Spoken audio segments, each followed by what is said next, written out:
Okay folks, so what I'd like to do is give you a little bit of an introduction to the diminished scale. There's actually two modes to the diminished scale. It either goes whole tone, half tone, whole tone, half tone, whole, etc, etc, or conversely, half tone, whole tone, half tone, whole tone, half tone, whole tone. And it's the latter one that I'm going to be talking about, one that starts with a half tone. So it's very symmetrical. All you have to learn and remember is those two steps. So I'm going to do it in A because that's the one we've been doing these solos in lately.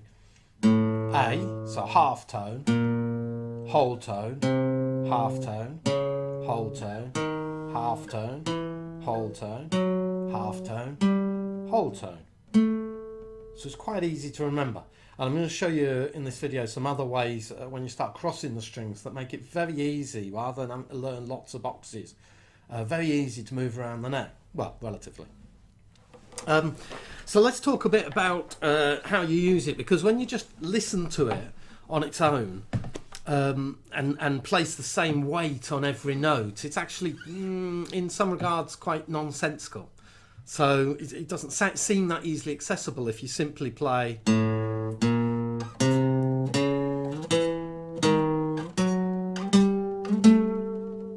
For instance, it's so the thing that you need to understand is that there's a dominant chord. There are the notes of a dominant chord within that scale, and that's what you need to accent. Okay, so let's just have a quick look at what the notes are, or the roles of those notes. So in the key of A, but it doesn't matter which key you're in, because I'm just going to talk about the roles of those notes. So we've got a root, a flattened second, a sharpened second. Now we'd refer to that as a sharpened second because we've got a third, although I was mentioning two twice, flattened and sharpened. Most people will know that note as the minor third. Yeah. Anyway, root, flat 2, sharp 2, 3, sharp 4, which you also know as the blues note or the flattened fifth, 5, 6, flat 7, and root again. So the notes of a dominant 7 chord are the root, the 3, the 5, the flat 7.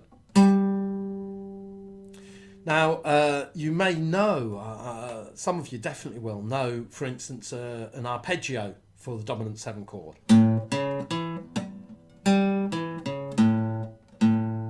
That's the root, the 3rd, the 5th, the flat 7.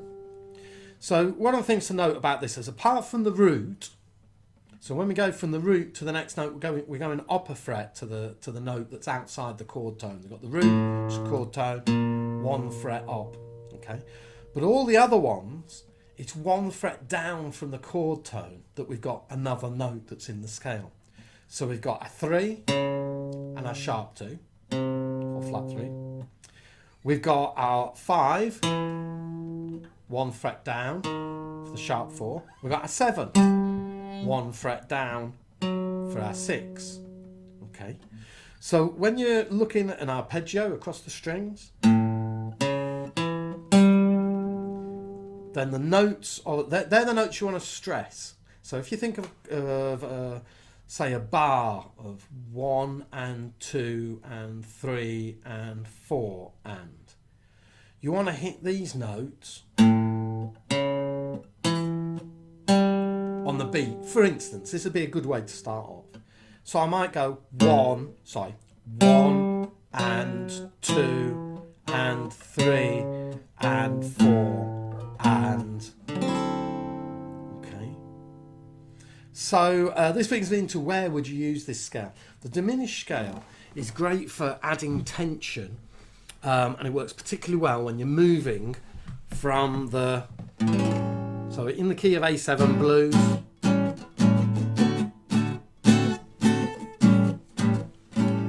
okay, we've then got another bar of A7 moving into the 4 chord, or,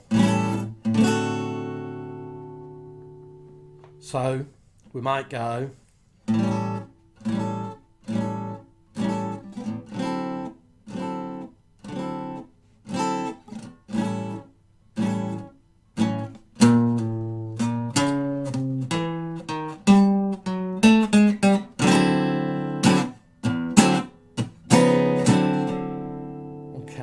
So what I did there was I went there and 1 and 2 and 3 and 4 and. So I was going and 1, that's the root, starting from that flattened second, and 1 and. On the second beat I'm hitting the 3 and, there's the sharp 2, and 1 and 2 and 3. I'm hitting the 5th, going to the sharp 4, the flattened 7 going to the 6, and 1 and 2 and 3 and 4 and then I did a little chromatic roll. Now, Diminished is all about minor third intervals. So you look at all those notes. So I'm trying to keep my guitar so that you can see it. Look at all those notes across a single string. And we've got a diminished chord.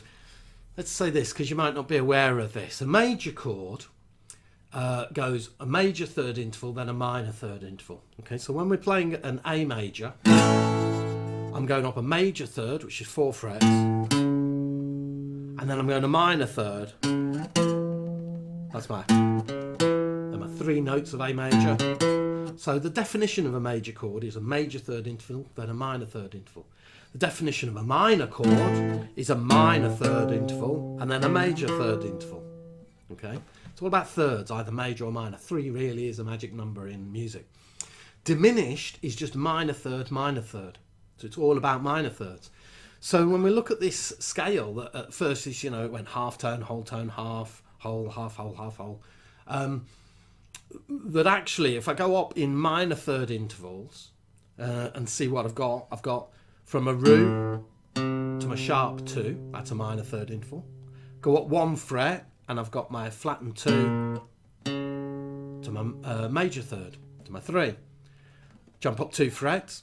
I've got my flat 3, or my sharp 2 as I'm calling it mostly, to my sharp 4, my 3 to my 5, got my sharp 4 to my 6, got my 5 to my flat 7, got my 6 to my root. So you can see that's why some people call this a double diminished scale as well. Now, if you just take minor third intervals, you probably know from playing the pentatonic, minor pentatonic, that you've got the root and the next note up, which is the flattened third, 3 frets. But when we cross the strings, it goes 2 strings. Yeah. So if I'm going to keep going up in minor thirds, it just means, bottom line, as I cross the string, right, I just go up 1 fret because I'm going minor third. Then a minor third up from this note is going to be there. Yeah, which is 1 fret up from where I started. It changes when you go from your third string to your second string. Everything's 1 fret higher than you expect. Okay, which is always the case on the guitar because of the nature of the tuning. But if we just look at that, then I've got that diminished. Yeah, and then also they're all notes out of this scale, so you can see that these patterns are emerging that are actually quite easy to follow. So I could go 1 and 2 and 3 and 4 and, yeah, for instance.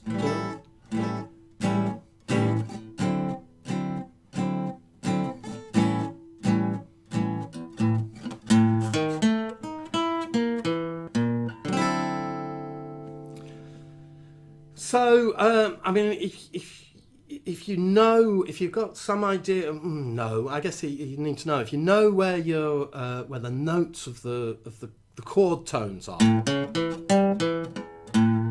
Yeah.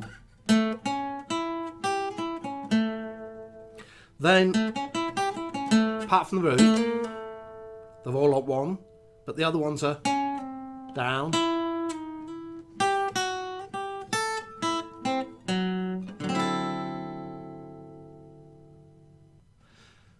So as I was saying earlier, if you know where your chord tones are, then it doesn't take long to remember that from the extra notes within this scale are one semitone down from the chord tones, except for the root. With the root, it's one semitone ob. But every other chord tone, from the 3, it's 1 fret down. From the 5, it's 1 fret down. From the 7, it's 1 fret down. So just to explore in any order whatsoever, and after a while you can do it in real time while you're playing, as the chord is going to change from the 1 to the 5 to the 4 chord, so from like in the key of A, from the A to the D, then we can start playing licks around, and we just start on any of our chord tones. So there's our 5, and there's our 3, and there's our 1. So we go 1 and 2 and 3 and...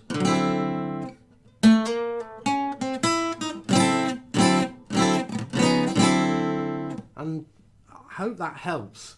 And as I say, across the strings,